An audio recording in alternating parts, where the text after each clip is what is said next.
What's going on? Justin Spears here with Michael Lev. Another episode of the Wildcast podcast coming your way on Tucson.com, Apple Podcasts, Spotify, wherever you get your podcasts. Going to be talking all things Arizona Wildcats basketball in the NCAA tournament. Both programs getting off on the right foot, Michael Lev. The men's team. Yeah, they beating did. Long Beach They State. did. They did. We didn't. Oh, you talking about brackets. Yeah. Kentucky, huh? Some Wildcats had a good day Kentucky. today. Some Wildcats had a good day. Some Wildcats did not have a good day. No. I told you you should play the clip. I told you when we both picked Kentucky, they're going to lose in the first round. And what happened? They lost in the first round. You could see it coming from a million miles away. Yep. So who's the next victim? Is it UConn? No. Who else do you got in your Final Four? Oh, God, I have to look and see who I have. Yeah, exactly. Who do I have? That's who's going to lose. I thought Creighton was going to lose today. It was kind of tight at halftime, and they actually pulled away. So, hey, 3 of my 4 Final Four are still alive, but national champions are out after day one. So it's going to be a low-stress tournament the rest of the way in that regard. Bracket busted after day one, like a lot of other people. But looking at the Arizona Long Beach State game, though, Lev, a lot of people were wondering, did the Wildcats learn their lesson from a year ago against Princeton, losing in that 2-15 matchup? And Tommy Lloyd said, there were lessons to be learned, but you also have to understand, it's just hard to play in an NCAA tournament game, especially in the 2-15 matchups, because you have everything to lose if you're the 2 seed or the 1 seed. These other teams, they weren't expected to get here. The reason why they were here is because they won their conference tournament. So they go in, they play, I guess, a little more carefree. They play like they kind of have their backs up against the wall, and they just play good basketball. And Long Beach State, give them a ton of credit. They're an interesting story. Dan Monson, their coach, was fired last week, and they ended up winning the Big West tournament, and then got matched up with his longtime buddy Tommy Lloyd. And Tommy even said after the game, he was like, I was just trying to kick his ass, because that guy was big bro. I was little bro. So anytime I match it up with those guys, I want to be able to absolutely dominate them. And Arizona, they got off to a pretty good start, but then Long Beach State clawed their way back into the game, and they were hitting 3-pointers, hitting mid-range jump shots. And the ball was kind of going Long Beach State's way for a little bit. And Long Beach State, they were playing like that red hot team that caught a streak there in the Big West tournament. But then something about Arizona, they just figured out a way to flip the switch and give a big kind of tip of the cap to Kylan Boswell. We were wondering how the freshman point guard would look going into this game, and how he's been struggling over the last several games. And in his first NCAA tournament game, or I should say second, because his first was last year against Princeton, but for this year, first NCAA tournament game, he comes out with 20 points, 8 for 19 shooting from the field, 4 for 9 from 3-point range. Caleb Love also had a double-double himself with 18 points and 11 rebounds. Umar Ballo with another double-double, 11 points, 13 rebounds.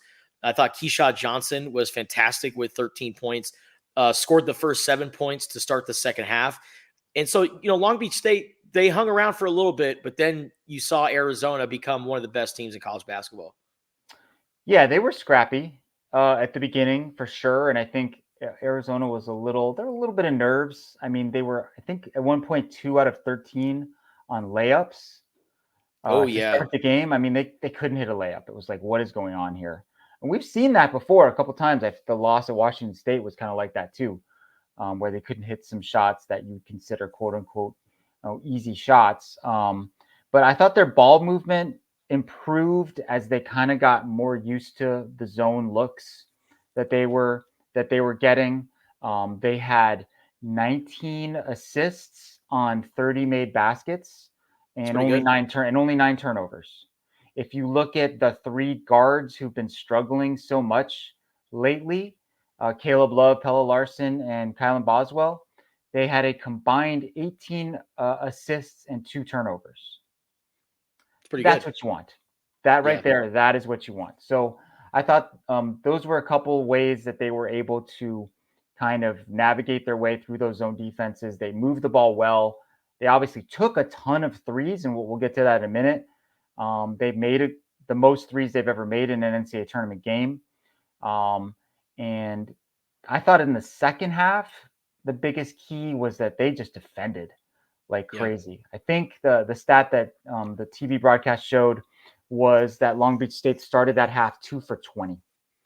Wow. And I just felt like every shot was contested, whether it was around the basket, behind the 3-point arc, hand in your face. Omar Ballo was a dominant force in the lane. He had all 4 of his block shots in that second half.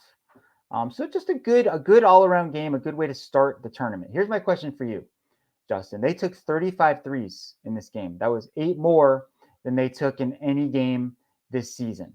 They did hit 13 of them, which is good. But is that too many threes? Did they settle? Are they settling for 3 too much when they're facing a zone defense? No, I think, if they're kind of sitting back a little bit and they're giving you some open looks and you feel confident. That's how everyone's going to play them. Everyone's going to do that. Like, okay, go ahead and shoot the ball. Do it. And Kylan Boswell had some very impressive kind of pull-up 3-point shots. So, it kind of depends on what the defense is going to give them. And Long Beach State kind of sat back a little bit, and Arizona got some open looks and was able to knock them down.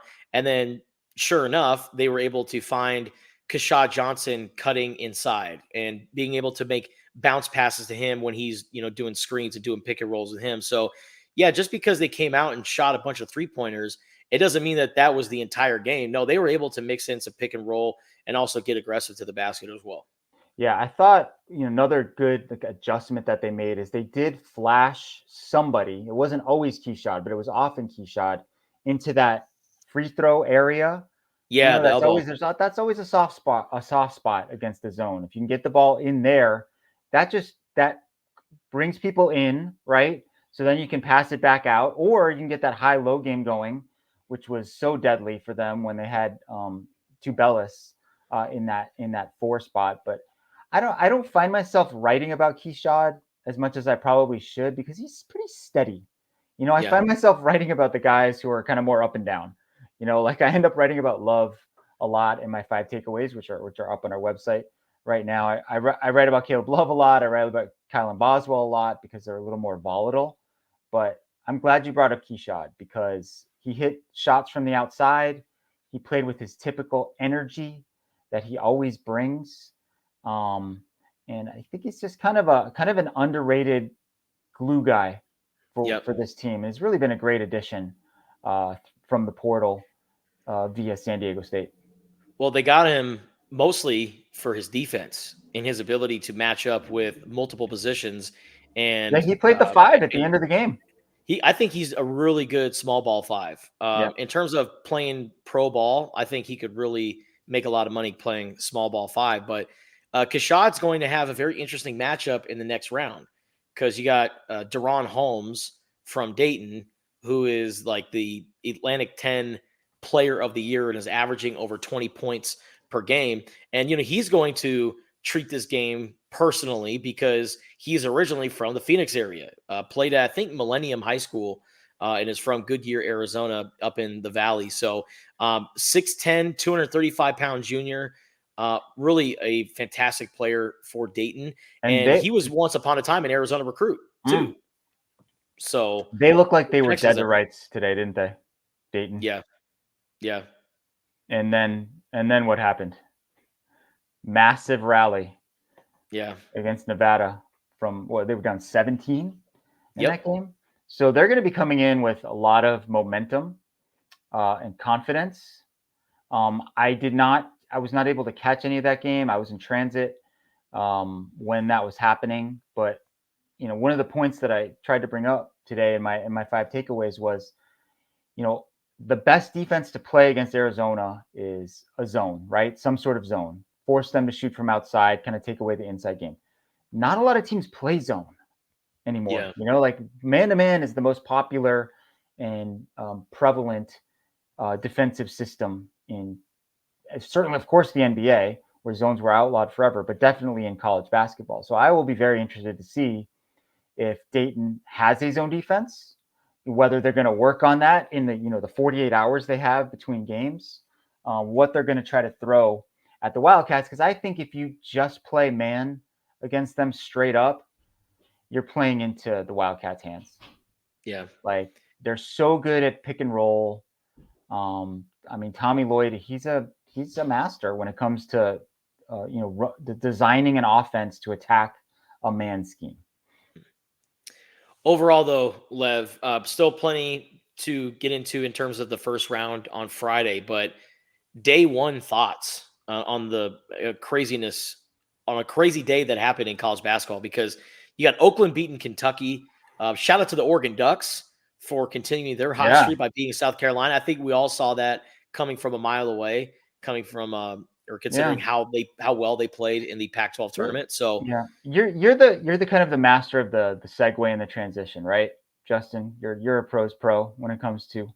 I don't know about that. Yeah, no, you're good. So let's talk about the SEC a little bit before we get into the women, who also knocked off an SEC team. The Kentucky Wildcats, the team that we both picked to go all the way, SEC team, out in round one. A 6th seeded South Carolina, out in round one, losing to a Pac-12 team from the conference that's no longer going to exist in a little while. Yeah. It's so, the politics of college sports are so weird in that way. It's just unfathomable. It's very strange. I'm not in the least bit surprised that Oregon won that game. No. We saw how well they played in the Pac-12 tournament, number one. Number two, I mean, N'Faly Dante has just kind of emerged as this dominant force. Yeah. You know, I mean, he's playing as well as any big man in the country right now. So you can call that an upset if you want, but I don't know, those 11 sixes, that stat came out recently that like the 11 has like a 27-25 record or something over the last however many years. With the parity that we now have in college basketball because of the transfer portal, because of NIL, I'm not surprised when any upset happens. And it wouldn't surprise me in the least if like it was not anything close to chalk again in the Final Four. It's hard to pick that when you're like putting together a bracket. Part of the reason I picked Kentucky is I just hate like taking all the number one seeds, you know. But obviously that was misguided. Yeah.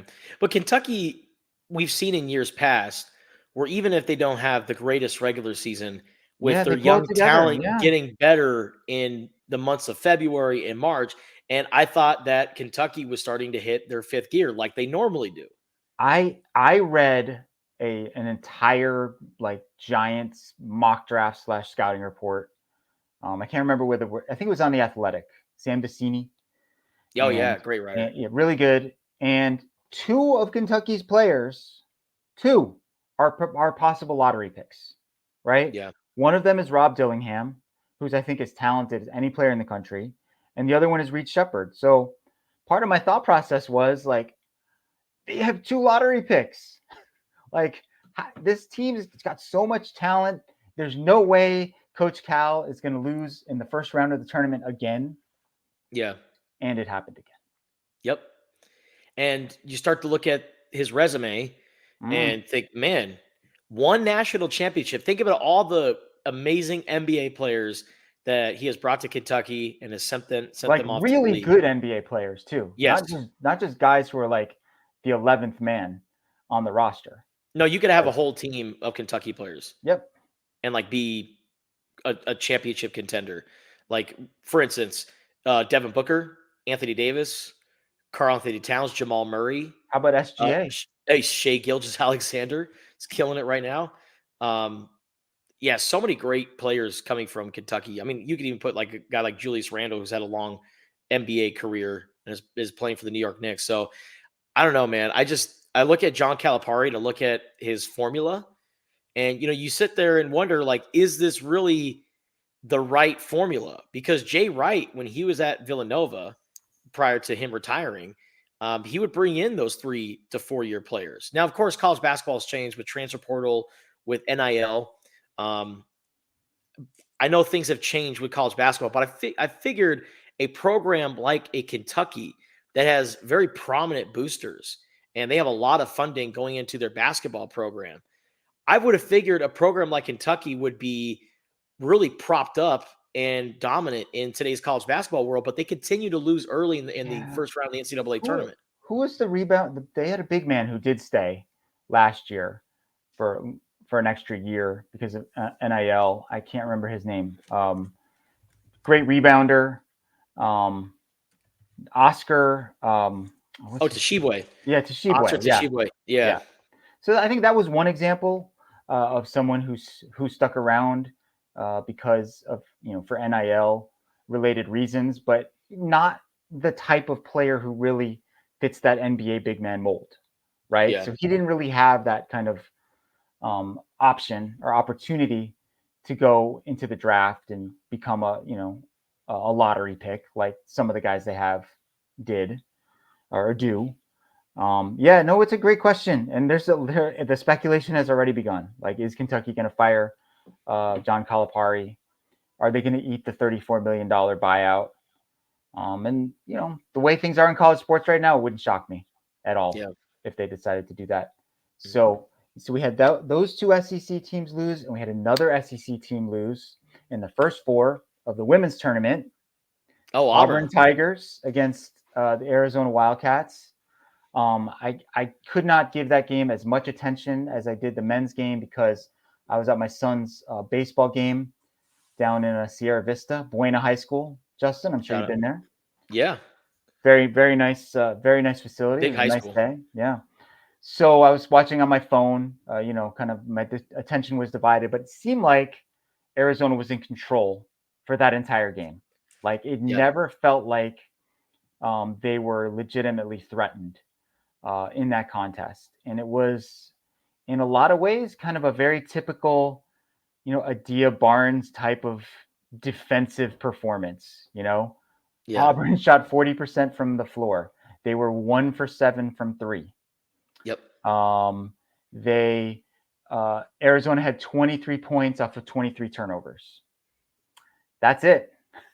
That's the formula. Like Adia's teams, say what you will about her kind of her offensive system. There's a lot of critics of the way they play offense. They always play really good defense, and as a result of that, they're in a lot of games that maybe they shouldn't be in otherwise. And a big part of defensive strategy and improving on the defensive end is not just Adia, but also her top assistant, Salva Copa, who's also her husband. You talk to any players who have come through this program, like Sam Thomas, even Helena Puento right now, but a lot of great players who have come through this program have talked about Salvo and his ability to coach, especially on the defensive end. That's a very, very valuable asset to have, not only in on your bench, but also in your house too. As do you think, significant other, like in the middle of like dinner, or I don't even like the middle of the night, like one of them will just wake up and be like, "Hey, I got this great idea for a defensive scheme," and then maybe they have like a whiteboard like on the nightstand, and they just start sketching it out, or whatever. I can totally imagine that happening. Yeah, totally. In the Barnes Copa household. But Salvo's a great defensive coach, and I think this team, if they continue to play tough defense, they will always have a chance. Won't get any easier though. They got to face Syracuse, who is the number 6 seed of the NCAA tournament out there in Storrs. It'll be easily a home court advantage for Syracuse. Oh yeah. I give. I know we said earlier that we both thought they would win this first game because they were well rested, and that the second game would be harder. But I definitely give them a puncher's chance in the next round. I don't see them getting past UConn should they survive, into the round of 32. But I want to talk quickly about Jada Williams. Yeah, she's great. The freshman point guard. So she's like this IG influencer, right? Like a lot of sponsorships. When you can sort of glam yourself up on Instagram, right? She is a tough basketball player. She is undersized, doesn't have like great athleticism. I swear to God, Justin, that girl gets knocked onto the floor half a dozen or more times every game. And she just bounces right back up, and she just keeps going at it. She keeps driving at bigger people. I remember when they were playing Utah, and she got switched onto Alyssa Pilley, who's probably outweighs her by 100 pounds. Like Wow. a legit five, Force. like Yeah. a real low post center. And Yeah. Jada Williams is undersized point guard, and she tried her darndest to guard her in that game. Did not give an inch. I really like the spirit with which she plays, and Adia, I think, has kind of implied that she's similar to herself. Back in the day, like Adia was kind of an overachieving player when she was, still playing the game, and I think she sees a lot of herself in Jada. I think she's a great leader for this next generation of Arizona women's basketball. When do we start putting her in the Aaron McDonald category? No, She's I don't. You can't put anyone in that category. is she Our a couple colleague years away PJ from Brown that? would tell you that same thing. Yeah. Ari might be like once in a lifetime. Yeah. She was just named the MVP for the Perth Lynx. Yeah, Perth Is Lynx. that right? Yeah. Arizona basketball is big down in Australia. Australia, isn't it? No, well, Tucson connections. Keanu okay, Pinder. Tucson connections. Okay, Yeah, explain. Keanu Pinder, former Arizona forward. He was most recently, or last year, was the NBL Most Improved Player. He's actually from Perth, Australia. His dad played for Perth basketball too, so that's a pretty cool story there. Bryce Cotton, Tucson native, played at Palo Verde High School. Was under MVP, recruited, right? 4-time MVP. 4 This times. guy's like Kobe in Australia. You've interviewed him, right? Yeah, we've done some stories on him. You know Had him on the radio show too. how much money they make in that league in I think American dollars? I'm pretty sure it's 6 figures. Okay. Yeah. And he's been playing there for a long time. And even like a guy like Kyle Fogg, who has never played a second in the NBA. But Kyle Fogg is the most successful overseas player and has made a lot of money doing it. So, hey, just because you don't play in the NBA doesn't mean you can't have a successful basketball playing career overseas. There's a lot of money over there. But yeah, Australia loves themselves some people from Tucson, whether it's from the old Pueblo or the University of Arizona. But I think Jada Williams, Embrea Cunningham, Montea Dew, who's going to be back next year after her knee injury situation. Also, Skylar Jones too. Like we talked about this. Today. Yeah, we talked about this nucleus of players, and no matter what happens moving forward, Lev, the future is very, very bright for Arizona women's basketball. Yeah, they had 4 players in double figures today. Per usual, Helena Puello played 39 minutes. If she doesn't play 40 minutes in a game, it's an upset. There has to be a reason for it. Amazing endurance and stamina that she's able to play with. Esmeralda Martinez was 5 for 5 from the floor in this game, 2 for 2 from 3. And once again, Brea Cunningham fouled out. That's been kind of that's been her biggest issue as a freshman. In the games that I've seen, a lot of the fouls are not what you'd call like worth it. Like she's fouling like 30 feet from the basket, or she's reaching in when someone is dribbling. Like, to me, if you're gonna use up those fouls as a big, like, hammer someone when they're going for a layup. Prevent a basket from being made. She hasn't really been able to overcome that issue, and I'll be interested to see in this next round, or if they should advance past Syracuse and get into a team like UConn. Like, are they going to run into foul trouble? Yeah. Then they don't have a lot. They don't have a lot of bigs. They don't have a lot of bodies. Period. And I feel like every time I'm watching one of those games, I'm constantly like monitoring the foul situation. They have an 8th player now, so it's not not quite on that razor's edge of not having enough bodies, but it can be an issue. Yeah. Especially if they run into a team that has some size and depth on the inside. But anyway, though, like you said, those 4 freshmen, including Montea Dew, who will be back, really nice foundation for next year. when they won't have the services of Esmeri Martinez and Helena Puello anymore. But the show goes on for this year, and the women's basketball team, they will move on to play in the first round of the NCAA tournament as the number 11 seed. They will face number 6 seeded Syracuse on Saturday at 12:30 p.m. Oh, you got a tip time for that one. Yeah, 12:30 p.m. according to the schedule online. Nice. 12:30 p.m. on Saturday on ESPN2. So mark your calendars. Now, as far as the Dayton game goes in Salt Lake City, don't know the time for that. Yeah, we're recording this. Yeah, we're recording this about 9:30 p.m. on Thursday. We don't have a tip time as of yet for the men's game, but both of those games are on Saturday. Yes. So clear your calendars, people. Did we talk about the Delta Center Wi-Fi password on the last podcast? Oh, man, no, we did not. So okay, Jordan pushed off. Michael Lev, Chicago native. Jordan pushed off. Did he? Yeah. He didn't. He did. He didn't. And if he did, hey, if they didn't call it, it didn't happen, I guess is the best way to put it, right? Did MJ get the benefit of the doubt toward the end of his career? Yeah, he probably did.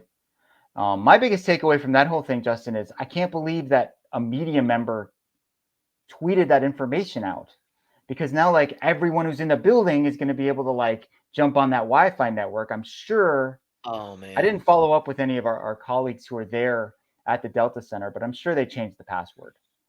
Man, otherwise, you're clogging the lane, so to speak. Yeah, can't have that many people on the server at once. No, guys have got media people have gotten in trouble for even like just tweeting out an image of their pass, you know, which, hey, if you've never covered an NCAA tournament before or the Olympics or a Super Bowl, like that's pretty cool. Yeah. You're proud of that achievement, but sometimes, for security reasons, they don't like that. And I'm sure that whoever's running the show there at the Delta Center did not appreciate that Wi-Fi password being tweeted out like that. Clever though. Clever. Going back to your credential thing. I mean, technology is so advanced now. People can kind of zoom in, take the credential, and create one for themselves, and maybe print one out, laminate it, get it all nice, and make it look official. So I totally understand why people, why events or venues get on people about tweeting out their credential. But the password, the Wi-Fi password, I'm like, man, that happened in 1998. Like, get over it. Get over it. And I agree with Bob Costas. Bob Costas said it best in The Last Dance. People say Jordan pushed off, but that was equivalent to a maitre d' showing somebody to their table at a restaurant. Like, that's how I view it. And then Jordan even says, like, oh, Byron Russell, his weight was already going that way anyways. So I don't think Jordan pushed off. But even if he did, just like the flu game, when people were like, oh, was he hungover? Did he have the flu? What was going on there? It doesn't matter what illness he had. He wasn't 100%, and he still put up that kind of performance. Look, man. Look at it for what it is. I grew up in Chicago when Michael Jordan came to the Bulls. I was like 14 years old. I mean, in my sports, the prime of my sports fandom, like I will ride or die with MJ. So said, did he push off? I mean, maybe he did, but if they didn't call it, then it didn't happen. Nope. And it led to a legendary moment, the follow through, right? Yep. They didn't call it, didn't happen. Tell Arizona fans that about the 01 national championship with Jay Williams hopping on Jason Gardner's back. Yeah, I mean, look, there's like a million of those things, right, that have happened over the course of time in sports. And like, if it goes your way, you're sort of like, yeah, man, cool, awesome, no call. And if it doesn't, you're bitter forever. And clearly the Utah Jazz fans are still bitter to this day. Oh, well, Arizona's got one last game at the Delta Center.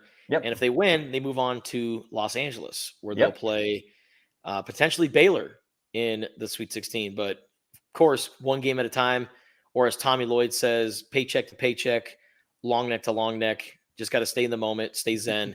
And Arizona, they got a tough battle ahead when they play against Dayton. Again, by the time or at the time that we are recording this podcast, TBD on the tip-off time, but I'm sure whenever you listen to this at some point Friday, the tip-off time will be announced. So check out all the coverage on Tucson.com. Bruce Pasco, our colleague, is doing an awesome job out there in Salt Lake City per usual.